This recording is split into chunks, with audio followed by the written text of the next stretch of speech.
अस्सलामुअलैकुम। ख़ास बातचीत में तमाम नाज़रीन का खैर मकदम है। ख़ास मुद्दे पे बात करेंगे, वक्ती हालात को देखते हुए बात करेंगे। मेरा नाम महमूद ख्वाजा है। आज मैं आपकी मुलाकात कराने जा रहा हूँ, किसी भी तारुफ के मोहताज नहीं है। नज़ीर हुसैन चौधरी जो इस वक्त BDC के वहाँ चेयर पर्सन हैं, नंगाली साहब के अपने पंचायत के ब्लॉक नंगाली के, तो इनके साथ ही हम बात करेंगे। एक अहम जो इन्होंने कदम उठाया था, एक वीडियो हमने इनका देखा था, वीडियो मैसेज में अपनी पंचायत के लोगों के लिए कहा गया था कि आप खुद कफील बनिए। उसी सिलसिले में आज हम इनसे बात करेंगे और भी हालात वाक़यात पे बात करेंगे। सबसे पहले नज़ीर साहब, आपका खैर मकदम है खास बातचीत में। बहुत बहुत शुक्रिया। नज़ीर साहब, आपकी हमने जो वीडियो देखी है उसमें आपने ये कहा है, अपने जो पंचायत के लोग हैं, कि आप खुद कफील बने। और खुद कफील, ये बहुत अच्छा मैसेज था आपका, इसलिए हम आप तक पहुंचे हैं। तो वो क्या मैसेज था, किस तरह से खुद कफील बने, उसमें क्या, जो हुकूमत का क्या रोल रहेगा, उसमें एडमिनिस्ट्रेशन का क्या रोल रहेगा, ये हम जानना चाहेंगे। ख्वाजा साहब, जो खुद कफील बनने का जो हमारा सपना है, बेसिकली ये सपना सिर्फ एक मेरा नहीं, ये देश के प्रधानमंत्री ने 1000 बार बोला। और लास्ट जो वीडियो कॉन्फ्रेंस के जरिए जो चेयरपर्सन के साथ, सरपंच के साथ जो 24 तारीख को जो उन्होंने लास्ट मैसेज में जो बात की है, तो प्रधानमंत्री का भी यही सपना है, क्योंकि जो हिंदुस्तान है वो 80% देहात में रहता है। जब तक 80% लोग सेहतमंद नहीं होंगे, माली तौर पर भी और फिजिकली भी, तो माली तौर पर वो किस तरह सेहतमंद होंगे, क्योंकि लोगों के पास हर जगह, हमारे रजौरी पुंछ में फैक्ट्री तो लग नहीं सकती, क्योंकि हम बॉर्डर पे रहते हैं। हमारे पास ज़मीन है और हमारी ज़रखेज़ ज़मीन है। हम अपनी ज़मीन को बंजर नहीं कह सकते। ज़मीन पैदावार दे सकती है, लेकिन उसके लिए हमने उस ज़मीन की तरफ देखना है, उससे प्यार करना है, उसके पास जाना है, उसको खोदना है, हल चलाना है और नई टेक्निक का इस्तेमाल करना है। जो एग्रीकल्चर डिपार्टमेंट नई टेक्निक दे रहा है उसका इस्तेमाल करना है, हाईब्रिड बीज लगाने हैं, तो खुद कफील होना है। अगर हम खुद कफील नहीं होंगे, जिस तरीके से आज हमारे ऊपर ये कोरोना वायरस का जो हमला हुआ है, जो कोविड-19 जिसको हम इस वक्त कह रहे हैं, पूरी दुनिया उससे जूझ रही है। खुदा न ख्वास्ता इस वक्त तो ठीक है, बहुत सारी तंजीमें हैं, बहुत सारी तंजीमें जो हैं वो पुंछ में राशन तकसीम कर रही हैं। हर जगह आपको ये मैसेज देखने को मिलेगा, आज इतने गरीबों को खाना खिलाया, आज इतने गरीबों को राशन तकसीम किया। लेकिन अगर यही बीमारी थोड़ी लंबी चलती है, मिसाल के तौर पर 1 साल के लिए चलती है, कौन देगा? पूरी दुनिया में मंदी का संकट हो जाएगा, पूरी दुनिया परेशान है और परेशान हो जाएगी। तो फिर ऐसा वक्त आ जाएगा कि नफसी का आलम होगा। हर आदमी को खुद कफील बनना इसलिए ज़रूरी है कि हम राशन लगाएंगे, ताकि हम जो है लंबे अरसे तक, अगर हमें इस तरह की कोई आफत हमारे पे आ जाती है, हम उसका मुकाबला कर सकें। आपको ये बेहतरीन बात जो है ये लोगों के जहन में डालनी भी चाहिए। हम भी डाल रहे हैं, आपने भी कोशिश करनी है। अब सवाल ये पैदा होता है कि जो भी आज तक लीडर लोग आए हैं, लीडर हजरात जिनको मौका मिला है, बहुत सारा तो ये रहा है कि जैसे हम भी सुनते रहे हैं बचपन से लेकर आज तक, यही बात होती है कि जनाब एक बार अगर मौका मिल गया तो नस्लें सुधर जाएंगी। मसला ये होता है कि नस्लें तो लीडर सुधारता है, लेकिन सिर्फ आपने सुधारता है। अगर आपको अवाम की नस्लें सुधारनी है, उसके लिए अवाम को आपने जागरूक करना है। खेती बाड़ी में गोडी आपने नहीं किसी की करनी है, लेकिन आपने जागरूक करना है। अब अवाम जागरूक होगी जब अवाम को ये लगेगा कि इज़्ज़त से खाना क्या होता है। जम्मू कश्मीर की सियासत से आप वाकिफ़ हैं, हिस्ट्री से वाकिफ़ हैं, इसमें कोई बुराई नहीं है। कहने में खुदा खुश रखे, जो दुनिया से चले गए उनको अल्लाह जन्नत नसीब करे, जो इस वक्त हैं उनको मिठी निशाएं। सवाल यह है, हमने हमेशा यही सुना है, कभी हम कहते हैं किसी रीजनल पार्टी को अवाम पूछती है कि जनाब आप तो सेंटर से मिल गए, आप तो रीजनल थे, हम आपके पीछे खड़े थे। वो कहते हैं जी सेंटर से कुछ मांग कर लाएंगे, इन लोगों को खिलाएंगे। कम से कम अगर आप देखेंगे हमारे वालिद साहब या हमारे दादा के टाइम से जो लीडर थे, उनकी भी यही भाषा थी, कुछ मांग कर लाएंगे, इनको खिलाएंगे। और जो हमारे वक्त के जो लीडर हैं, बड़े लीडर, उनके ज़बानों में यही बात आती है, नई से नई पार्टियां बनाते हैं, नए जम इकट्ठे होते हैं और मुद्दा सिर्फ एक होता है, कुछ मांग कर लाएंगे, इनको खिलाएंगे। तो मांगने वालों की इज़्ज़त तो मुझे नहीं लगता कहीं भी होगी। और हम क्यों मांग कर लाएंगे सेंटर से? हमारे पास किस चीज़ की कमी है? पानी हमारे पास है, लकड़ियाँ हमारे पास हैं, और जनाब हमारे जंगलात में जितनी लकड़ियाँ ख्वाजा साहब बर्बाद हो जाती हैं, जो बर्फ़ में गिर के टूट फूट के बर्बाद हो जाती हैं, उतनी लकड़ी अगर हमारे जंगलों से सही तरीके से टूटी हुई लकड़ी उठा के अगर मार्केट में आ जाए, सिर्फ इतना काम करना है, और यकीनन हमारा जो जिस घर में 5 आदमी हैं उनको हम 5 लाख रुपए साल का दे सकते हैं। ये मैं दावे के साथ कह सकता हूँ, अगर किसी को इस बात में शक हो मेरे से रब्ता कर सकता है। वो लकड़ियाँ जो हमारे जंगलों में टूट जाती हैं बर्फ़ के साथ, और जो वैरान सड़ जाती हैं वहाँ हम लेने नहीं जा सकते। उसकी बहुत सारी वजूहतें, आप कोई सवाल पूछता है भाई क्यों नहीं जा सकते, उसकी वजह यह है कि रियासत जम्मू कश्मीर में करप्शन जो है ये हमेशा मीडिया में भी आता रहता है। ये नंबर 1 पे हमारी रियासत है, और किसी बात पे अगर हम हैं नंबर 1 पे नहीं है, लेकिन करप्शन हमारी नंबर 1 पे है। कहते हैं कि घड़े में अगर आप जितना मर्जी पानी डालो, जब तक घड़े का सुराख है वो पानी जाएगा और सुराख से निकल जाएगा, घड़ा भरेगा नहीं।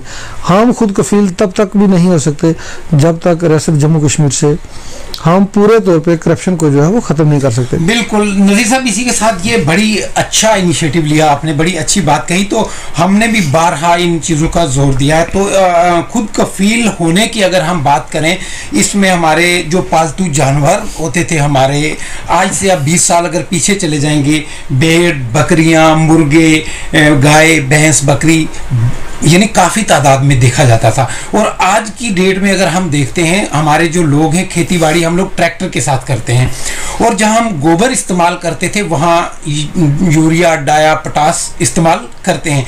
उससे हमें ये नुकसान होता है कि हम जिस्मानी तौर पर बीमारियों का शिकार हो जाते हैं। तो इसमें आपका एक बड़ा अहम रोल है, और जो आपका मैसेज है लोगों तक वो यही है कि आप जानवरों को पालिए अपने घरों में, आप खेती बाड़ी खुद कीजिए, ट्रैक्टर के बजाय खुद कीजिए, आप फिजिकली भी फिट रहेंगे और आपका जो जरिया माश है वो भी बढ़ेगा। तो इसी के साथ हम आपसे बात करेंगे, जो बॉर्डर पे आए रोज शेलिंग हो रही है, कल भी हमने आपकी लाइव वीडियो देखी थी, उसमें लाइव वो जो बम गोले पड़ रहे थे वहाँ, उन लोगों को वो लोग इतने मुतासर हो रहे हैं, तो उसके लिए आप तफसील से बताएंगे। देखिए जी, बॉर्डर पे जो शेलिंग हो रही है, और ख़ासकर इस सीज़न में, नंबर 1 माह रमज़ान, नंबर 2 हम गरीब लोग जो है इसी सीज़न में अपना बीज, मक्की का बीज जो है वो लगाएंगे, और फिर कतक मंगर में उसको काटेंगे और 1 साल तक खाएंगे। हमारी बदनसीबी है कि बॉर्डर के ऊपर जो है हमेशा जो ये हमारा बॉर्डर है ये एक्टिव रहता है। गोले उधर से भी चलते हैं, गोले इधर से भी चलते हैं, दोनों तरफ जो है कुदरती तौर पे गरीब लोग, बॉर्डर के लोग जो है वो उनकी शहादत होती है। कल भी जो हमारे ज़ख्मी हुए हैं बॉर्डर पर, फौज ज़ख्मी होती है, इंसान ज़ख्मी होते हैं। तो ये तो एक अलमिया है, और ये 47 से लेकर आज तक चला आ रहा है। मेरी ये गुजारिश रहेगी हुकूमत वक्त से कि इसका कोई ना कोई तस्वीर जो है निकाला जाए। इंसानों की जान बहुत कीमती है, इंसानों की जान बचाने के लिए जो भी बेहतर लगता है नेशन को, वो उसके लिए होना चाहिए, ये मेरी गुजारिश रहेगी। लेकिन इसका के साथ साथ हमें इसी गोलाबारी के अंदर जीने का हौसला भी है, और हम जी भी रहे हैं।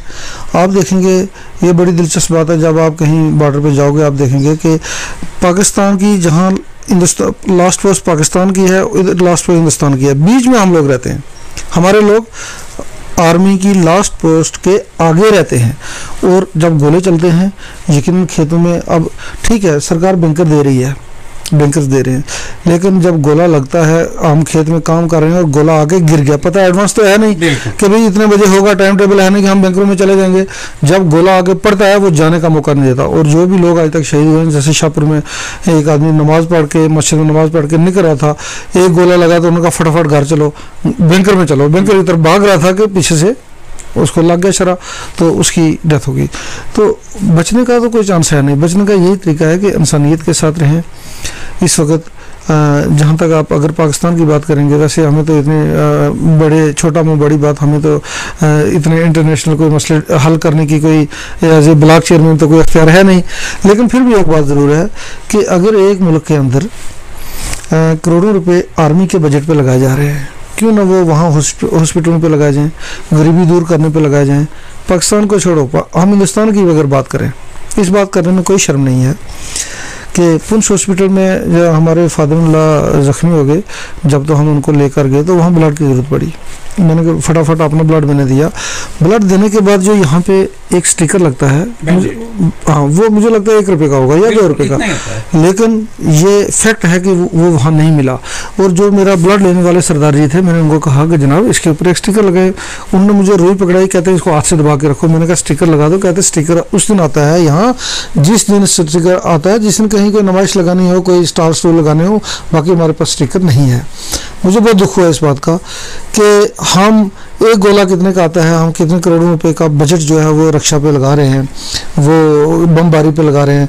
अगर हम हॉस्पिटल में लगा दें तो हमारे लोग ज़्यादा खुश होंगे। उसके बाद पुंछ हॉस्पिटल की जहाँ तक बात है, बहुत पुराने वक्त का बना हुआ है, लेकिन बहुत अफसोस की बात यह है कि उसमें हम सरकार का दोष भी नहीं मानेंगे। दोष तो हमारा अपना है, क्योंकि जो हॉस्पिटल का स्टाफ है वो भी तो हमारे में से ही है, हमें खुद ही बदलना होगा।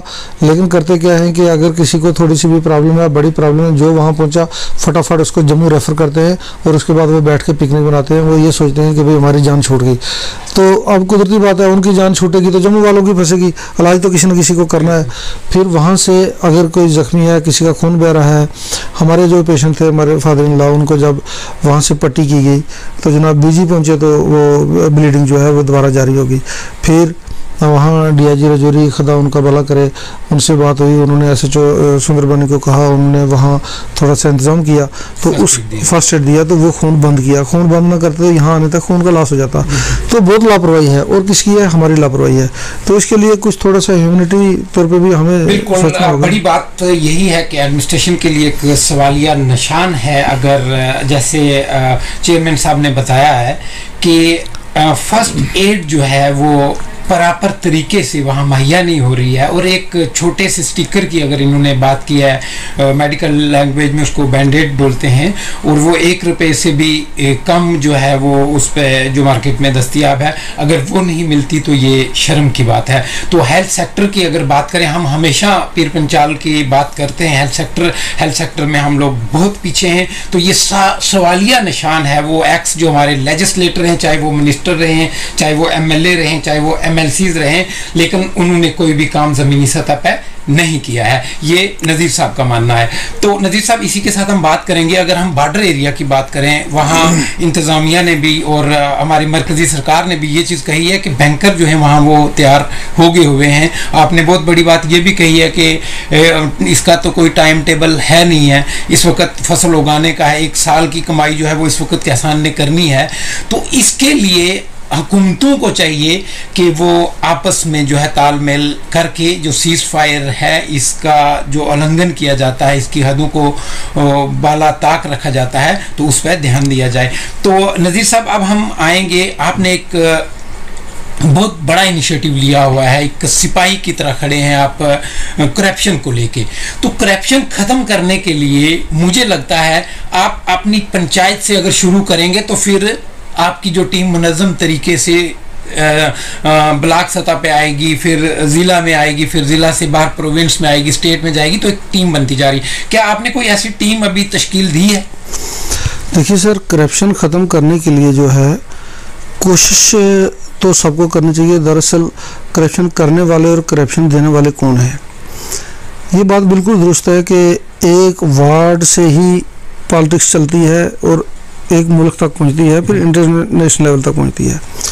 मसला ये है कि करप्शन वो लोग देते हैं जो काम सही तरीके से नहीं करते पंचायतों में। लेकिन अगर करप्शन को रोकना हो, मिसाल के तौर पे मैं यहाँ बैठ के आपके सामने इल्ज़ाम लगा देता हूँ एक आदमी पे, जी इसने ये करप्शन किया है, ये आपकी बात जो एजेंसी तक जाती है, ऊपर तक जाती है। अगर वो उसका लेते हैं कागज़ के भाई हाँ इसमें कुछ करना चाहिए, तो कार्रवाई होती है। अगर वो देख के उसको दरगुजर कर देते हैं तो कार्रवाई नहीं होती है, तो लोगों का दिल बढ़ता है। देखो, करप्शन की जो मैंने वजह ढूंढी है वो ये है कि करोड़ों रुपया गवर्नमेंट देती है। देखो, हम गवर्नमेंट को ये नहीं कह सकते कि भाई गवर्नमेंट ने पैसा नहीं दिया, लेकिन जो पैसा जाता है, मिसाल के तौर पर अगर हमारे ज़िला पुंछ है और मेरा ब्लॉक है, मैं तो अपने ब्लॉक की अगर बात करता हूँ, मेरे ब्लॉक में 2 सेक्टर हैं हमारे पास, एग्रीकल्चर और हार्टिकल्चर, 2 सेक्टर। ये 2 सेक्टर हमें वहाँ तक ले जा सकते हैं जहाँ तक हम जाना चाहते हैं, हमारी छलांग, क्योंकि इंडस्ट्री तो है नहीं। लेकिन इन 2 सेक्टर में सबसे कम प्लान में पैसा रखा जाता है। जब ये बात हम करते हैं अथॉरिटी से कि जनाब यही 2 सेक्टर हैं, इनमें पैसा क्यों नहीं रखा जाता, मैं आपको ये कहूँ कि जितना एक होना चाहिए उतना नहीं है। तो वो एक ही बात कहते हैं जी ये ऊपर से प्लान एलोकेशन आई है ऊपर से, जबकि प्रधानमंत्री कहते हैं कि एलोकेशन नीचे से आनी चाहिए, प्लान ग्राम सभा से आना चाहिए, ऊपर तक जाना चाहिए, लेकिन करते नहीं। जब वो पैसा दे देते हैं, मिसाल के तौर पर पीडब्ल्यूडी को दे दिया 1 करोड़ रुपया। अब पीडब्ल्यूडी में क्या होता है, ये सच है, इन्वेस्टिगेशन है मेरी, ये 4 सड़कें उन्होंने रखी होती है, एक ही बार दिखा दिया जी इस सड़क में 1 करोड़ रुपया लगेगा। ठीक जब 31 मार्च के नज़दीक 5-6 दिन रहते हैं तो उस वक्त ठेकेदार को बुलाते हैं, फटाफट बिल बनाओ, बनाते हैं बिल, काम मौके पर कुछ नहीं होता। हाँ जी 10 लाख से रोड में डाल दिया, 10 लाख निकालते हैं, आधा वो खाते हैं, आधा वो खाते हैं, 10 लाख निकल गया। एज ए चेयरमैन अगर मैं जाके पूछता हूँ जी ये 10 लाख आपने इधर क्यों डाला, ये मुझे देना था, मैं कोई नया काम करता, उस वक्त वो कहते हैं नहीं जी ये तो पिछली लायबिलिटी थी, देखो ये सड़क पिछली थी। अच्छा चलो हम मौके पर चला जाए, पीछे क्या था, हाँ जी पता लग गया पीछे ये था कि एक डंगा 4 पत्थर नीचे गिराए थे, फिर 4 पत्थर ऊपर डाल दिए तो सड़क बन गई। ये माफिया है। एग्रीकल्चर में, पीडब्ल्यूडी में, बहुत सारी जो डिपार्टमेंट है, एजुकेशन सेक्टर जो है, एजुकेशन के जो फंड आते हैं, अपना हमारा टीएसपी का अगर फंड की आप बात करें, सीडी पंचायत के फंड की बात करें, सब फंड्स में क्या होता है कि जो माफिया है 4-5 लोग होते हैं, हर ब्लॉक में से 1-1 2-2, वो अफसरों के बहुत प्यारे होते हैं और वो जो है उनके साथ मिलके उस पैसे का खुर्द-बुर्द कर देते हैं और किसी को पता नहीं चलता है। पैसे जाता है लेकिन किसके जेब में, आधा ब्यूरोक्रेट के, आधा उधर। अगर कोई हॉनेस्ट ऑफिसर आईएएस कोई डीसी लग भी जाता है तो उसमें कुदरती बात है कि उसको हमारी बोली में कहते हैं कि जब तक उसको टीका तब तक वो लगाते रहते हैं जब तक वो सलाह ना हो, और अगर वो सलाह नहीं हो सके, कोई ऐसा अफसर अगर चला जाए जो हॉनेस्ट हो तो उसको ट्रांसफर करा देते हैं। पुंछ की छोटी सी मिसाल है, हमारे डीसी थे एजाज असद साहब, उनको ट्रांसफर करवा दिया। और उससे भी अगर छोटे लेवल पे चला जाए, हमारे मंडल के तहसीलदार साहब पता नहीं शहजादी या क्या नाम था उनका, पुंछ में जिनकी ड्यूटी थी, होनेस्ट ऑफिसर थे, उनको ऐसे मक्खन से बाल की तरह निकाल के बाहर कर दिया। और हमने कोशिश भी की, आगे पीछे दौड़ धूप भी की, इनको लगाओ, नहीं लगाया। तो क्यों कि जैसे वो शहद की मक्खियाँ होती हैं, वो जो उनके मुखालिफ मक्खी है उसको निकाल के बाहर कर देती है, तो एडमिनिस्ट्रेशन में कुछ लोग फिर ऑफिसर को कंट्रोल में कर लेते हैं। तो इसलिए करप्शन के ऊपर जो है तब तक रोक नहीं लगा सकते जब तक सेक्रेटरीट लेवल के ऑफिसर जो हैं वो ना लगाएं। हमें बहुत आस उम्मीद थी कि यूटी बनने के बाद, हमारे प्रधानमंत्री ने वादे भी किए थे कि यूटी बनने के बाद जो है करप्शन पे कंट्रोल होगा, लेकिन यूटी बनने के बाद जनाब करप्शन बहुत बड़ी है। मैं आपको अगर सच बात बता दूं, यूटी बनने से पहले गवर्नर राज में हमारी एक मीटिंग हुई थी, हमारे के सुखनंदन जो एडवाइज़र थे उनके साथ, तो हमने उनसे क्लियर एक बात कही थी कि पहले तो ये इल्ज़ाम होते थे कि जी ये जो पॉलिटिशियन लोग हैं तो ब्यूरोक्रेट इनके पाले होते हैं, डीसी वगैरह आगे पीछे, तो वो डीसी लगाते हैं वो पैसा उनको फंड के लिए आता है, ये वो। मैंने उनको कहा आप तो एडवाइज़र हैं, और एडवाइज़र तो वही हैं जिनकी कम से कम 2 लाख पेंशन भी है, पीछे कोई ना कोई रिटायर है। तो जनाब आपका तो इतना खर्चा है नहीं, तो पैसा कहाँ जाता है, क्यों आज भी पेपर में आता है कि हम करप्शन नंबर 1 है। तो उनके पास भी कोई जवाब नहीं था, बेशक वो ऑनेस्ट भी थे। किसी के पास करप्शन का कोई जवाब नहीं है जब तक कि सेक्रेटरीट में बैठे हुए लोग। देखो करप्शन शुरू असल में कहाँ से होता है, सेक्रेटरीट से, क्योंकि यहाँ से पैसा उसी का रिलीज होता है, बेमतलब का पैसा। आप कोई एलोकेशन इस वक्त तक जो है कोई एलोकेशन वो वहाँ फील्ड में जो ब्लॉक चेयरमैन है या सरपंच है उनके सामने नहीं पहुँचाते, और उसके छुपाने का राज क्या है? कोई बात छुपाने का राज क्या है? छुपाने का यही राज है कि अगर पता लग जाएगा, अगर उनको पता लग जाता है कि मेरी पंचायत में फलाना आदमी ने 10 लाख रुपया निकाला है, मैं तो पंचायत में पता करूंगा भाई ये काम हुआ नहीं, पैसा कैसे निकला, इसलिए वो मेरे से छुपा के रखते हैं। एज ए ब्लॉक चेयरमैन भी छुपा के रखा जाता है, कोई फंड जाता है कुछ है तो ब्यूरोक्रेट आपस में बैठ के कर लेते हैं। जब बात करते हैं हम तो 100 किस्म के बहाने होते हैं, नहीं जी आज इसमें ये नहीं, अभी ब्लॉक काउंसिल का वाइस चेयरमैन का इलेक्शन नहीं हुआ, अभी ये तकमील नहीं हुआ, वो तकमील नहीं हुआ। जबकि क्लियर तौर के ऊपर यह है कि जब इलेक्शन हो गया 2 टायर पंचायत के कंप्लीट हो गए, वहाँ तक जो जवाबदारियाँ गवर्नमेंट ने दी हैं एक पब्लिक के चुने हुए आदमी को, तो उसको वो जवाबदारियां पूरी करनी है। बिल्कुल नाज़रीन, जैसे करप्शन की अगर हम बात करें तो जैसे चेयरमैन साहब ने बताया कि करप्शन जो है सेक्रेटरीट से शुरू होती है। तो एक बार मेरी रिसाई भी वहाँ हुई, एक आला ऑफिसर थे, अभी मैं नाम नहीं बताऊंगा, उन्होंने कहा था बेसिकली करप्ट आप खुद लोग हो, तो मुझे थोड़ी बात समझ नहीं आई। मैंने उनको फिर से पूछा कि आपने क्या कहा, माफ़ कीजिएगा मुझे समझ नहीं आई। उन्होंने कहा अगर एक आम आदमी रिश्वत देता है तो करप्शन का आगाज़ वही करता है। जो काम हमारे 1 महीने में होना है वो हम 4 दिन में पैसा खर्च के करवा लेते हैं। तो कहीं ना कहीं नज़ीर साहब मुझे लगता है कि वहाँ भी आम आदमी को रोक लगानी चाहिए। बहरहाल ये मुद्दे जो हैं उठते रहेंगे, चलते रहेंगे, इनका हल निकले ना निकले, नज़ीर साहब जैसे अगर लोग आगे निकलते हैं तो मुझे लगता है कहीं ना कहीं इस चीज़ को तक़वियत मिलेगी। बहरहाल नज़ीर साहब आज आपका हमारे साथ बात करने का बहुत बहुत शुक्रिया। बहुत शुक्रिया। ये थे हमारे साथ नज़ीर साहब जिन्होंने अपनी बात बेबाकी से रखी है। मुझे उम्मीद है कि आप लोग भी इनका साथ देंगे, खासकर करप्शन के खिलाफ। तो इसी के साथ मुझे और मेरी टीम को दीजिए इजाज़त। खुदा हाफ़िज़।